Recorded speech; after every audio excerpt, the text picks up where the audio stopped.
যারা শ্রমিকের কল্যাণে কাজ করে, শ্রমিক পুরো বাংলাদেশের গার্মেন্টস সেক্টর, আরএমজি, নন আরএমজি সকল সেক্টরে শ্রমিকদের কল্যাণের জন্য এই অধিদপ্তরের পরিদর্শকরা কাজ করে। এখন এই অধিদপ্তরে কিছু বৈষম্য সৃষ্টিকারী দল বা গ্রুপ যেটাই বলেন না কেন, তারা এই পরিদর্শকের পদটাকে পদোন্নতি দিতে অনাগ্রহী। নির্দিষ্ট সময় পর চাকরির বিধি রুলস অনুযায়ী একটা নির্দিষ্ট সময় পরে ফিডার পদ পূরণ হলেই কিন্তু এই পদোন্নতি প্রাপ্ত সবাই হয়। এটা 5 বছর পরেই কিন্তু ফিডার পোস্ট প্রাপ্ত হয়। কিন্তু দেখা যায় 5 বছর হওয়ার পরও দীর্ঘ 10 বছর, 12 বছর, 15 বছর, 20 বছর হওয়ার পরেও এই পদোন্নতি থেকে অনেকে বঞ্চিত হচ্ছে। আমাদের সিনিয়র অনেক ভাই আপুরা আছেন যারা এই পদোন্নতি প্রাপ্ত থেকে বঞ্চিত হয়ে আসছেন। আমি 2009 সালে এই দপ্তরে যোগদান করি, কিন্তু আমি 2014 সালে যখন ওই দপ্তর হয় তখন থেকে পদোন্নতির পদ খালি থাকা সত্ত্বেও আজ প্রায় 10 বছর আমরা পদোন্নতি বঞ্চিত। এবং এইখানে যে আওয়ামী লীগ মদতপুষ্ট একটা সিন্ডিকেট কাজ করে, তারা বিভিন্ন সময় এই দপ্তরকে পদোন্নতি সহ বিভিন্ন ক্ষেত্রে প্রভাব বিস্তার করে, রাজনৈতিক বিভিন্ন সময় আমাদের পদোন্নতিকে বাধাগ্রস্ত করে আসছে।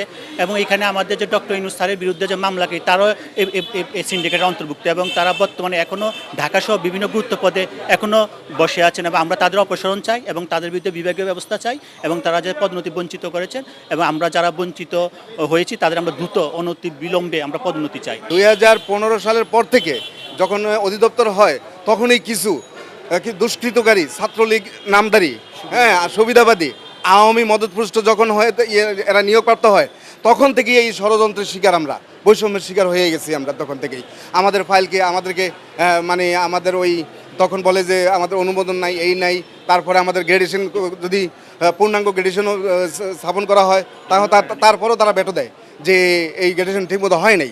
কিন্তু এটা হলো যে আমাদের এই পদটাকে, আমাদের প্রমোশনটাকে তারা যত বাধাগ্রস্ত করে রাখার জন্যই তাদের এই হীন মন মানসিকতা।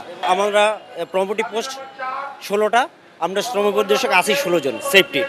বাট অদ্যাবধি মানে সুযোগ থাকা সত্ত্বেও 2020 সাল থেকে 2024 এই 5 বছর আমাদেরকে ইচ্ছাকৃতভাবেই অত্র দপ্তর প্রমোশন থেকে বঞ্চিত করে রেখেছি।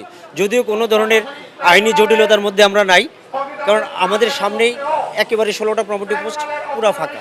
2020 সালের জানুয়ারি থেকে আমি প্রমোশন পাই। আমরা 3 পদে সেফটি, সাধারণ আর হলো স্বাস্থ্য, টোটাল 96 জন প্রমোশন প্রার্থী। বাট আমরা অনেকবার পদক্ষেপ নেওয়ার পরও আমরা নিজেরা বারবার বিভিন্ন টেবিলে গিয়ে ফিরে আসছি। বাধ্য হয়ে আজকে আপনাদের সামনে এখানে মানে আমরা আসছি। আমাদের ঊর্ধ্বতন কর্তৃপক্ষ, আপনারা জানেন এই দপ্তরে যিনি মহাপরিদর্শক হয়ে আসেন অ্যাডমিন ক্যাডারের, অতিরিক্ত মহাপরিদর্শক অ্যাডমিন ক্যাডারের, আমরা আমাদের প্রমোশনের কাজটা ত্বরান্বিত করার জন্য আমাদের অধিকার নিয়ে স্যারদের কাছে বারবার গিয়েছি।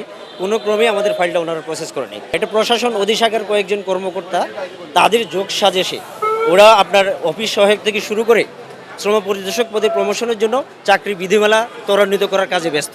আর আমাদের প্রমোশনের ব্যাপারে তাদের কোনো হেডেক নেই। যদিও প্রমোশনের অলরেডি আমার 5 বছর পার হয়ে গেছে। এখন আমি ভূতাপেক্ষ মানে 2020 সাল থেকে আমি আমার প্রমোশনটা দাবি করতেছি। আমরা প্রমোশনের যোগ্য দীর্ঘ কারো 20 বছর, কারো 15 বছর, কারো 10 বছর আমাদেরকে প্রমোশন বঞ্চিত করে রাখা হয়েছে। কিছু দুষ্কৃতিকারী অত্র দপ্তরের প্রশাসনিক কর্মকর্তা, ইভেন আমাদের যারা মহাপরিদর্শক হয়ে আসে, কেউ আমাদের ওনারশিপ নিচ্ছে না। কেন নিচ্ছে না?